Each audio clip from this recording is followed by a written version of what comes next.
Now listen and answer questions 17 to 20.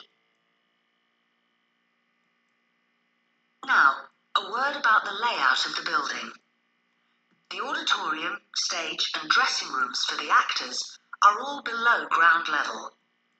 Here on the ground floor, we have most of the rooms that the public doesn't see. The majority are internal, so they have windows in the roof to light them. Standing here in the foyer, you're probably wondering why the box office isn't here, where the public would expect to find it. Well, you might have noticed it on your way in. Although it's part of this building, it's next door, with a separate entrance from the road. For the theatre manager's office, you go across the foyer and through the double doors. Turn right, and it's the room at the end of the corridor, with the door on the left. The lighting box is where the computerized stage lighting is operated, and it's at the back of the building.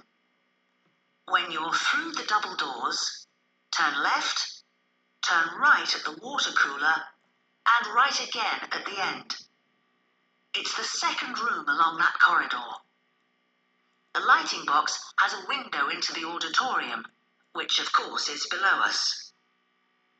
The artistic director's office is through the double doors, turn right, and it's the first room you come to on the right-hand side. And finally, for the moment, the room where I'll take you next, the relaxation room.